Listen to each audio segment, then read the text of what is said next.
What we have here in Ezekiel and John are more than just resurrection stories, because these are stories of rebirth and revitalization.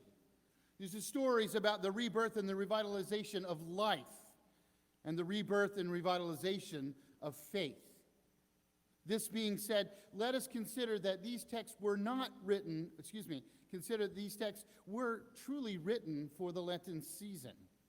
And more importantly, I think these texts were written for us in this season of what many have called crisis.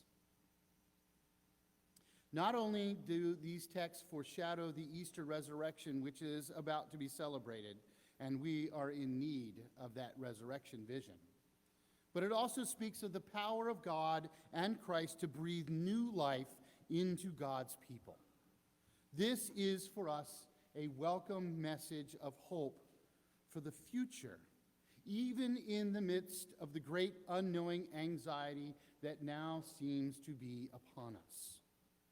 The stories of Lazarus and Ezekiel's vision of the dry bones present the ultimate challenge to God's power of redemption and restoration. In Ezekiel, it is the house of Israel. Having just been removed from Jerusalem and carried off into bondage, they had lost all hope. It had dried up along with their faith in God. They had turned from God so many times in the past, and now finally I think they realized that it seemed God had finally turned away from them. God had the power to save them. They knew this because he had done it so many times before.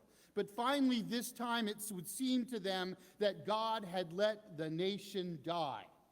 Their capital was destroyed, the temple was burned, and the people were carried off into exile. The chosen people in the promised land were done. They were as dry as bones bleaching in the sand. The question, can these bones live? And Ezekiel's heart must have been heard as, can God's people be restored? And his answer was more right than perhaps even Ezekiel knew. For though the idea that only God knows is so often a throwaway phrase for even us to use when we're in despair or confusion or have basically given up, the truth is that only in God can it be. Ezekiel, in seeing the dry bones bleaching in the sun, must have felt what so many in Israel must have felt.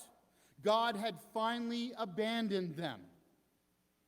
But as the vision unfolds, it becomes clearer that indeed God had not abandoned them. This vision of hope for the restoration of Israel was proof that there was new life to be found. Resurrection is not just what we're talking, a restoration not only of themselves, but a restoration of the nation and a restoration of their very faith in God was coming one day and would be accomplished not by their actions, but by the power of God. Friends, you must keep in mind that though the bodies are rebuilt, in this description in the vision, the restoration of the dry bones is not complete until God breathes new life into the bodies. This is the quickening, the breathing in of the breath of God, the ruach, we say in Hebrew, the spirit which brings life to us. It is the very same ruach, the very same Spirit of God which breathed life into the world at creation. And now here again, he was going to recreate the nation by breathing his Spirit into the people. Because, friends, the Spirit of God is the real difference between life and death. The same thoughts, the same feelings must have been felt in the hearts of those people weeping in Bethany, just as Ezekiel felt in the beginning of his vision. They believed, yes, Jesus could have healed Lazarus when he was ill. He had that power, but now they must have believed it was too late. Jesus had tarried. He had taken his good old time.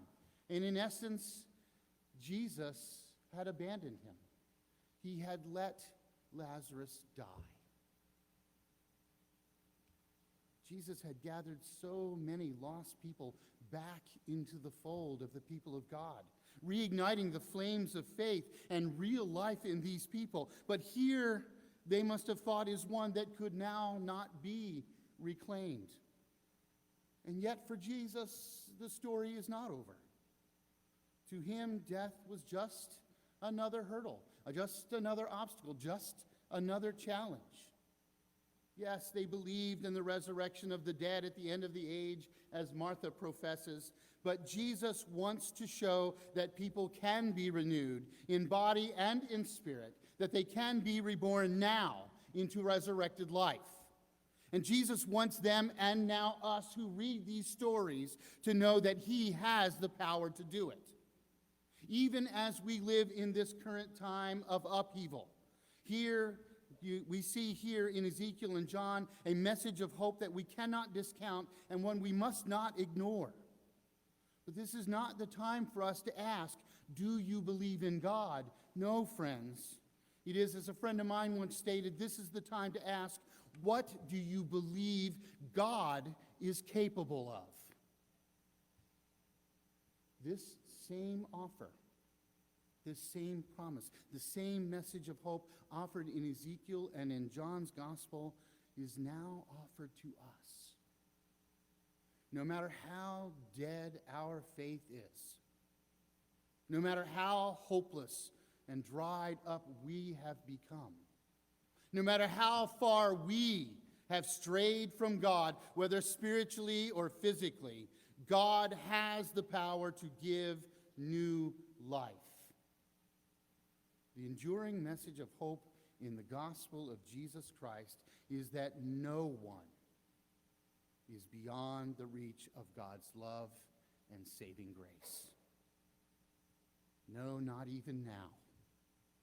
In the midst of the constant frightening news of the world which stalks us at every turn, we hear of wars and the threats of wars, the rise of crime and the rise of poverty, economies in shambles, governments and populations in turmoil.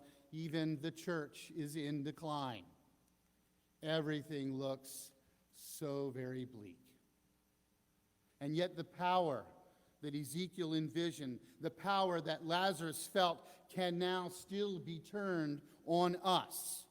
Indeed, in this Lenten season, when it is so painfully apparent to us that we are not perfect, and we live in a world of tumult threatening to turn itself upside down, shouldn't now be the time when we are seeking that power more than ever?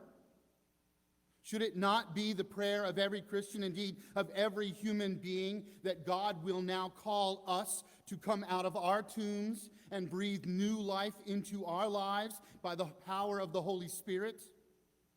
The prognosticators tell us the church is dying. The world tells us that our faith is on its way out, that the Bible has no value anymore for us, and if we believe, we're simply crazy. As we are told that society teeters on the brink of collapse, and more of the life that we've been accustomed to seems to be wandering off and shutting down. As fear is increasing everywhere around us, and the shadow of death seems to be growing every moment. And as I said, some say that the church, if not all of life, is doomed. But friends, I hear in the prophecy of Ezekiel and in the restoration of Lazarus the real source of hope. Indeed, I hear the promise that God and the gospel of Jesus Christ have the power to bring even the driest bones back to life. Again, I ask, what is the crucial question? What do you believe God is capable of? If death is no obstacle for God, then what have we to fear? Jesus Christ is the resurrection and the life. We proclaim those words all the time. Easter is coming, and nothing can withstand the power of God nor stop God's plans to breathe new life back into God's people and back into Christ's church. Yes, there is still going to be times for us to weep with those who weep and mourn, and with those who have experienced loss, and with those who need prayer, with and for those in need, to serve them as we are able. And we will face challenges to our lives. We will face obstacles to our faith.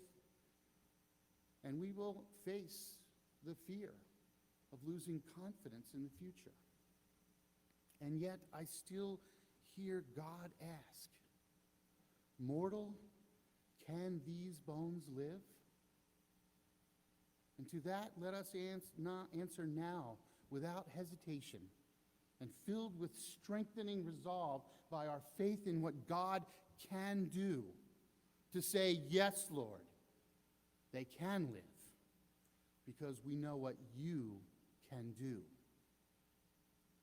Let us, friends, prophesy to the dry bones out there among us. Hear the word of the Lord and listen to what God is capable of doing. And do not lose heart as Mary and Martha did, but rather be confident in what God can, and I believe ultimately will